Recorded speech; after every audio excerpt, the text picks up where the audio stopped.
que na cruz já fez a nossa redenção. Amém. Os irmãos podem se assentar. A pergunta de hoje, pergunta de número 53 do Catecismo de Heidelberg, ela diz o seguinte: que crês sobre o Espírito Santo? Ou o que você crê sobre o Espírito Santo?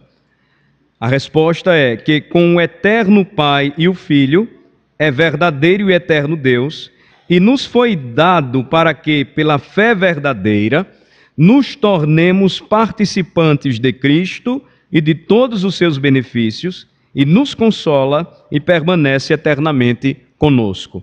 Então a pergunta é: o que você crê sobre o Espírito Santo? Quando você confessa que crê no Espírito Santo, terceira pessoa da Santíssima Trindade.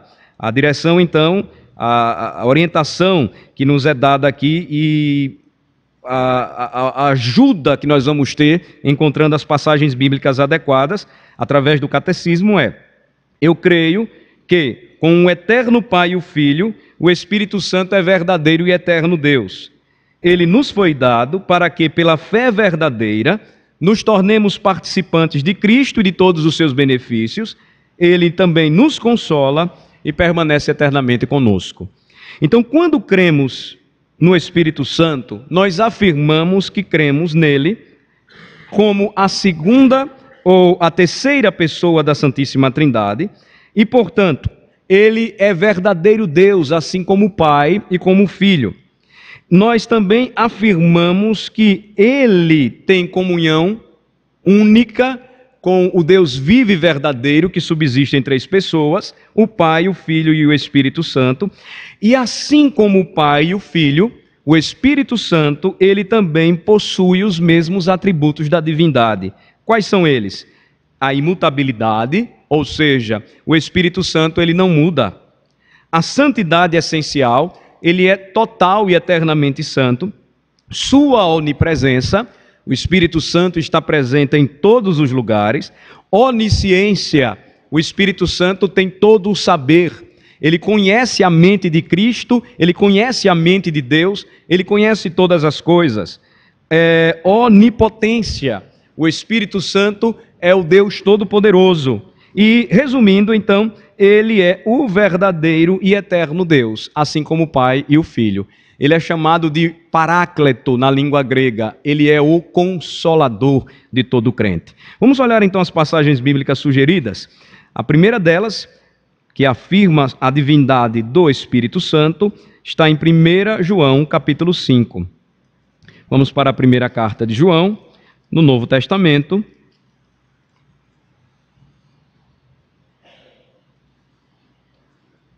1 João, capítulo 5, a partir do versículo de número 6.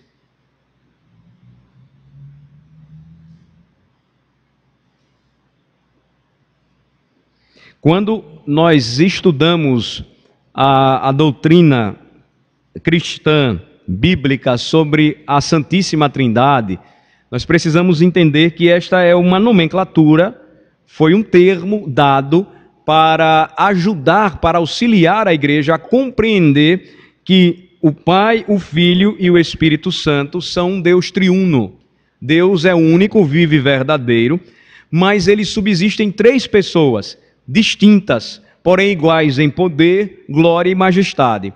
Então, quando nós falamos em primeira, segunda e terceira pessoas da Trindade, nós não estamos querendo com isso dizer que há desigualdade entre o Pai, o Filho e o Espírito Santo, mas que na economia da revelação, o Pai, o Filho e o Espírito Santo, eles desempenham funções diferentes para a nossa salvação. A igreja é do Pai, a igreja é salva pelo Filho, a igreja é administrada pelo Espírito Santo.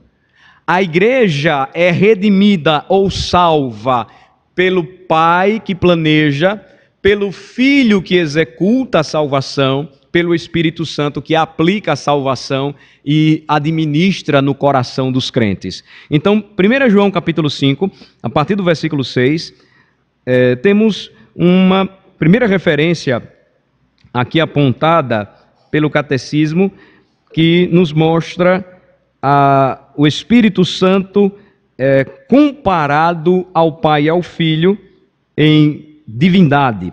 Vejam comigo, vamos ler o versículo 6, o versículo 7 é o versículo chave. Vamos ler o versículo 6.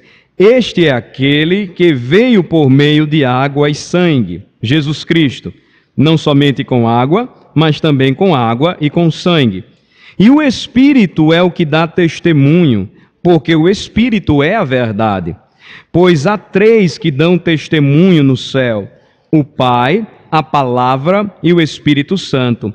E estes três são um.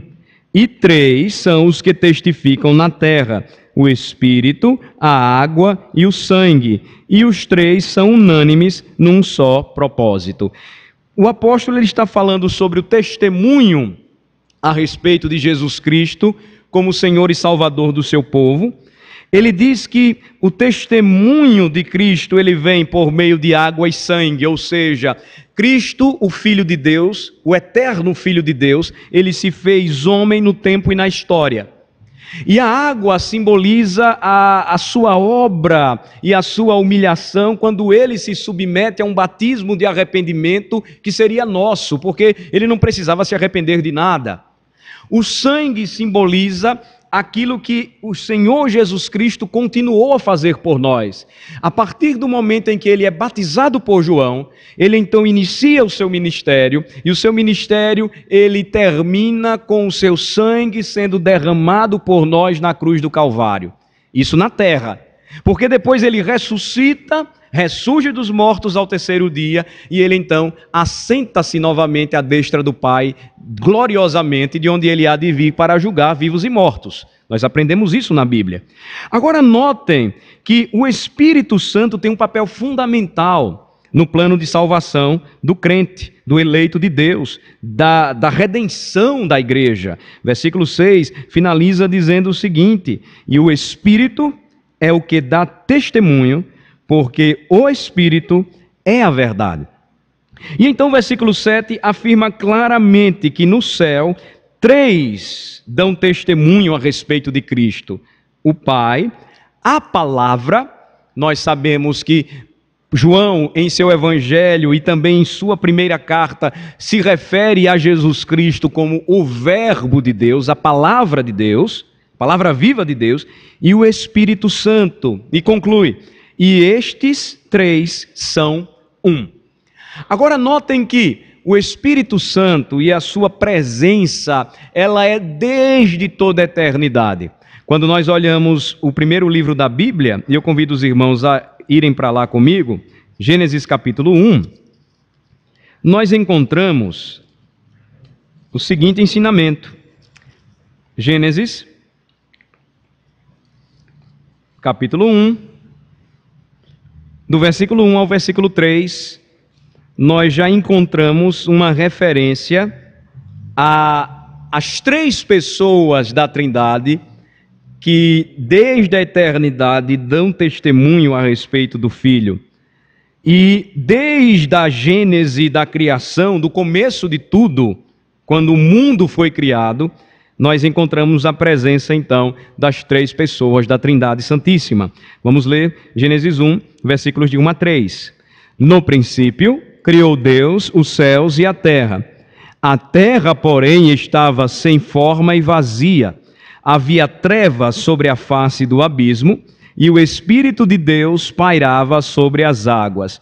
Disse Deus: haja luz, e houve luz. Então, o Pai, a Palavra e o Espírito presentes nos três primeiros versículos da Bíblia.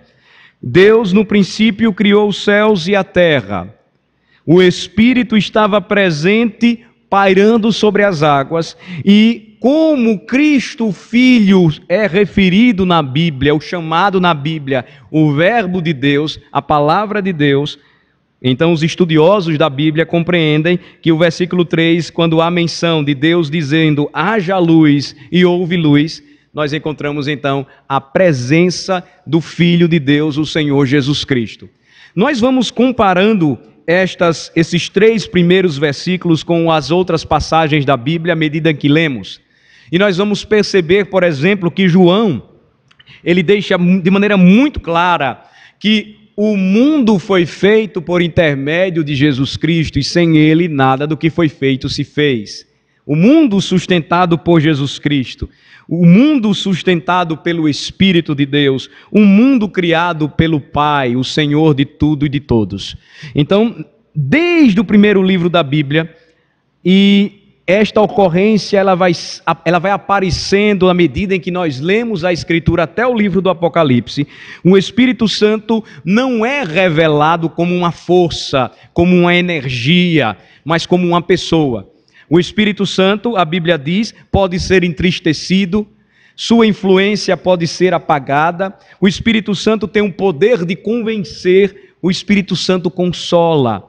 Então, o que nós percebemos aqui nestas primeiras passagens da Bíblia é uma informação muito gloriosa a respeito da terceira pessoa da Trindade, o Espírito Santo presente em todas as partes das Escrituras, à medida em que nós estudamos a revelação bíblica. Agora vamos para Mateus capítulo 3. Vejam só, Mateus capítulo 3, é uma outra passagem também importante. Quando Jesus Cristo ele foi batizado, e vocês devem lembrar comigo, nós encontramos a presença das três pessoas da Trindade envolvidas no ministério de Jesus. Mateus 3, a partir do versículo 13, diz o seguinte. Vamos ler. Por esse tempo, dirigiu-se Jesus da Galiléia para o Jordão, a fim de que João o batizasse. Ele, porém, o dissuadia, dizendo: Eu é que preciso ser batizado por ti, e tu vens a mim? Mas Jesus lhe respondeu: Deixa por enquanto, porque assim nos convém cumprir toda a justiça. Então ele o admitiu. Até aqui, é aquilo que nós vimos na primeira carta de João. Água e sangue caminhando juntos. João disse: não, mas Senhor, eu não posso batizá-lo, eu é que tenho que ser batizado por ti, eu é quem preciso. Jesus então diz: você precisa fazer isso para que se cumpra toda a justiça. Ele iria se humilhar e receber o nosso batismo.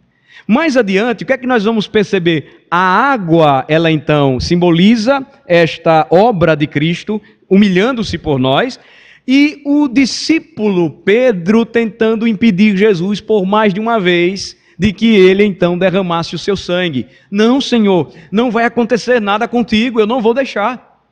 Vira essa boca para lá, Senhor, que conversa é essa? Não vai acontecer nada com o Senhor. A água e o sangue caminhando juntos, era necessário que isso acontecesse, tudo isso acontecesse. E aí notem que há um envolvimento muito claro da Trindade no plano da salvação do povo de Deus. Versículos 16 e 17, vamos ler agora. O que foi que aconteceu? Vamos ler. Batizado Jesus, saiu logo da água, e eis que se lhe abriram os céus, e viu o Espírito de Deus descendo como pomba, vindo sobre ele.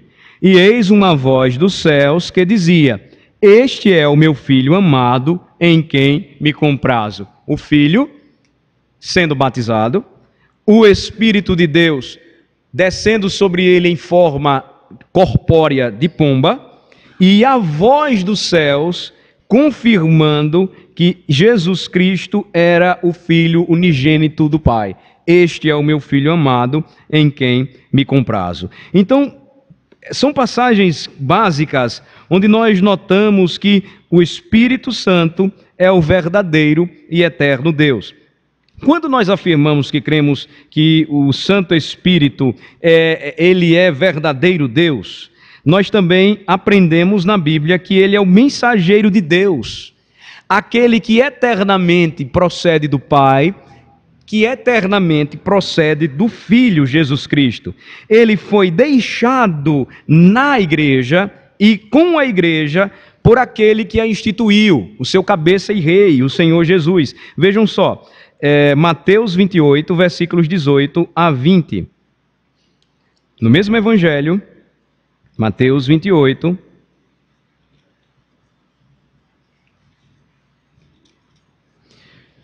versículos de 18 a 20. Mais uma vez, nós notamos a presença do Espírito Santo com o Pai e o Filho na grande comissão, o grande comissionamento dado pelo Senhor. Então, na ordem de proclamar o Evangelho, os discípulos deveriam levar a mensagem que testemunharia da Trindade Santíssima, o Pai, Filho e Espírito Santo, como o Senhor de seu povo. Vejam só, versículos 18 a 20, vamos ler. Jesus, aproximando-se, falou-lhes dizendo: toda autoridade me foi dada no céu e na terra. Ide, portanto, fazei discípulos de todas as nações, batizando-os em nome do Pai, e do Filho, e do Espírito Santo, ensinando-os a guardar todas as coisas que vos tenho ordenado.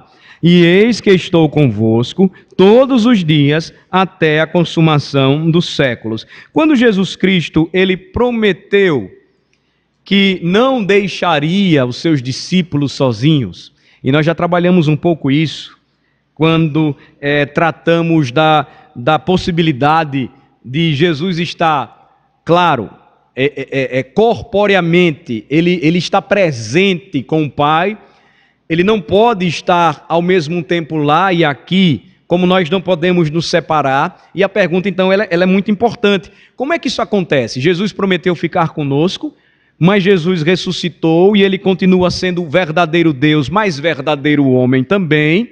E como é que Jesus, então, cumpre essa promessa? E aí nós vimos que Jesus continua com o Pai até o seu retorno, mas ele está presente com o seu povo através do seu Santo Espírito.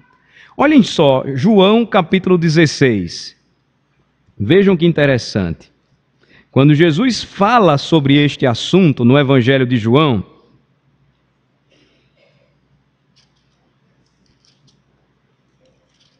João 16, a partir do versículo de número 1, Jesus fala sobre a missão do Consolador, o Paráclito, o Espírito Santo, a terceira pessoa da Trindade. Vejam só que interessante aqui. Vamos começar lendo a partir do versículo 1 juntos.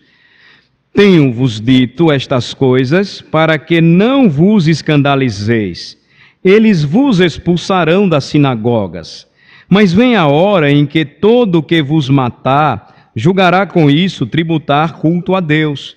Isto farão porque não conhecem o Pai nem a mim. Jesus estava preparando os seus discípulos e claramente Jesus não esconde de seus discípulos a realidade seguinte: se vocês desejam me seguir, aguardem, esperem perseguição. Se vocês desejam seguir os meus passos, não esperem que sejam vocês tratados de maneira diferente de como eu serei tratado. Então Jesus diz, olha, isto farão com vocês, porque não conhecem o Pai, nem conhecem a mim. Versículo 4, vamos ler. Ora, estas coisas vos tenho dito, para que, quando a hora chegar, vos recordeis de que eu vos disse. Não vos disse desde o princípio, porque eu estava convosco. Mas agora vou para junto daquele que me enviou. E nenhum de vós me pergunta, para onde vais? Pelo contrário, porque vos tenho dito estas coisas, a tristeza encheu o vosso coração. Eles não estavam conseguindo compreender. Jesus estava preparando os seus discípulos para a hora em que ele morreria, e naquele momento a tristeza tomaria conta do coração de seus discípulos. Ele ressurgiria e a alegria novamente dominaria o coração de seus discípulos. Mas, para que tudo se cumprisse, ele retornaria para a presença do Pai, para o céu. E então os seus discípulos precisavam ser preparados para entender que não ficariam sós. É interessante a maneira como Jesus está ensinando. E ele vai dizer que porque eles estavam entristecidos com a possibilidade da ausência de Jesus, eles não estavam perguntando para onde Jesus iria. Claro, o que eles queriam mais, ou o que mais desejavam, era Jesus com eles. Mas para que tudo se cumprisse, o Consolador, ele precisaria vir. A igreja do Pai, a igreja é salva pelo Filho, mas ela seria administrada pelo Espírito Santo. Vamos ler o versículo 7. Mas eu vos digo a verdade, convém-vos que eu vá, porque se eu não for, o Consolador não virá para vós outros. Se, porém, eu for, eu vos enviarei. Quando ele vier, convencerá o mundo do pecado, da justiça e do juízo. Do pecado, porque não crê em mim. Da justiça, porque vou para o Pai e não me vereis mais. Do juízo, porque o príncipe deste mundo já está julgado. Então, o Espírito Santo seria o mensageiro de Deus, o eternamente procedente do Pai e do Filho, seria deixado na igreja e com a igreja por seu cabeça e rei, Jesus Cristo, e a igreja receberia o Espírito Santo e se tornaria templo do Espírito Santo de Deus. Olhem só como o Senhor Jesus Cristo preparou tudo, e desde a eternidade, este foi o concerto ou pacto eterno entre o Pai, o Filho e o Espírito Santo. Ele precisava voltar para o Pai, para que o Consolador pudesse vir. O Consolador, então, se tornaria o vigário de Cristo, o representante de Cristo na terra. Percebem que nenhum homem pode se auto-intitular, se levantar, se assentar-se em um trono nesta terra e afirmar ser o representante de Cristo na terra, porque este representante se chama o Espírito Santo. Não pode ser um papa, não pode ser um arcebispo, não pode ser apóstolo, não pode ser homem nenhum.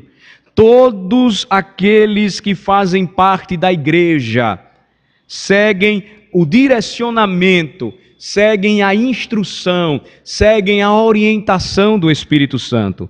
E notem que a missão do Espírito, como mensageiro de Deus, é aquela que convence o mundo de três coisas. Versículo 8.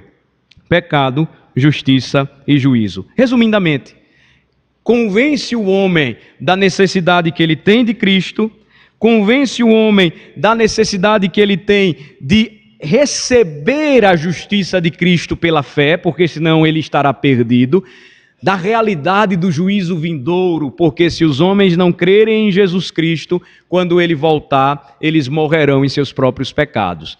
Então, quem tem poder para convencer o homem, quando a palavra é lida, e muitos se convertem lendo a Bíblia ou porções da Bíblia, quando a palavra é pregada e muitos se convertem a ouvir a pregação do Evangelho, quando isso ocorre, quando isto acontece, quando há novo nascimento, quem opera esta graça maravilhosa é o Espírito Santo de Deus. Nenhum homem tem poder para fazer isso. Se o homem tem poder para convencer e transformar outro homem, ele vai fazê-lo seu seguidor, não seguidor de Jesus Cristo, porque somente o Espírito Santo dá vida a um homem morto espiritualmente e transforma-o em um verdadeiro discípulo de Jesus.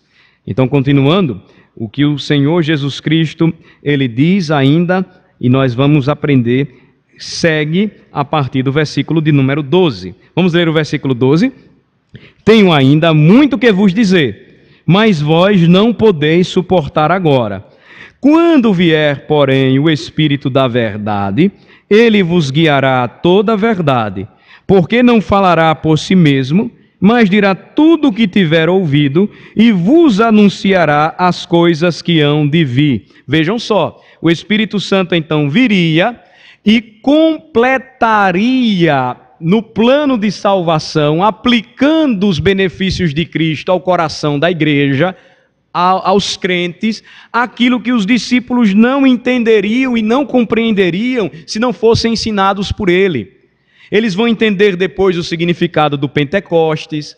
Eles vão entender depois, então, o significado de que o evangelho não ficaria apenas em Jerusalém, mas iria para a Judéia, Samaria e alcançaria os confins da terra. Eles não compreenderiam a necessidade de que a Bíblia fosse completada. O Espírito Santo então vem e o seu ministério é extraordinário e fabuloso. É maravilhoso. Vejam que o Espírito Santo não vem para tomar o lugar daquele que, no plano da nossa redenção, aceitou se fazer o nosso Salvador, Jesus Cristo. Então, vivíamos um período, e ainda hoje isso é muito forte, nas igrejas brasileiras, onde se enfatizou ou ainda se enfatiza o Espírito Santo em detrimento de Jesus Cristo. Quando na realidade o trabalho do Espírito Santo não está diante dos holofotes. O trabalho do Espírito Santo é, nos bastidores, apresentar o autor e consumador da nossa fé, Jesus. Então, toda vez que há um desequilíbrio nesta área, existe então uma busca intensa pelo Espírito Santo, e isso se torna extremamente místico e supersticioso, porque se afasta do objetivo e missão, do trabalho ou da obra ou do ministério do Espírito Santo. Confiram novamente o versículo 13. Quando vier, porém, o Espírito da verdade, assim ele é conhecido nas Escrituras, ele vos guiará a toda a verdade. Quem disse eu sou o caminho, a verdade e a vida? Jesus. Quem disse e conhecereis a verdade vos libertará? Jesus. Então, a obra do Espírito Santo não seria incompatível com estas palavras. E ele diz, ele vos guiará a toda a verdade. Por quê? Porque não falará por si mesmo, mas dirá tudo o que tiver ouvido e vos anunciará as coisas que hão de vir. Versículo de número 14 diz o quê?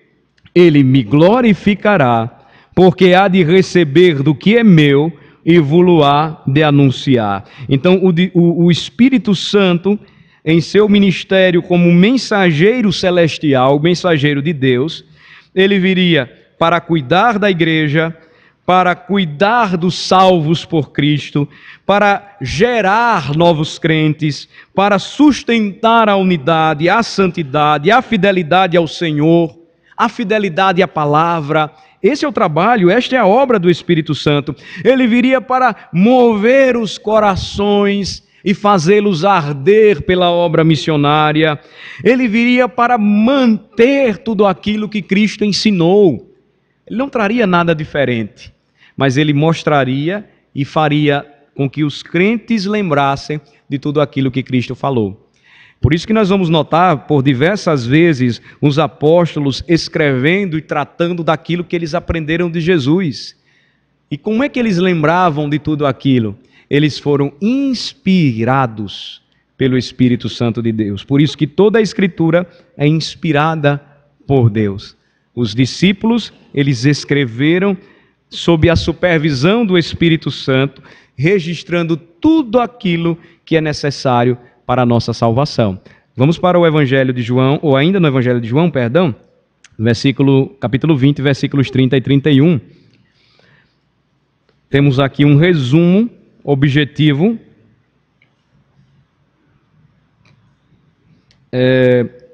do propósito porque o Espírito Santo, ele inspirou aos discípulos de Jesus, profetas e apóstolos, para que escrevessem a palavra de Deus. João 20, versículos 30 a 31. Vamos ler?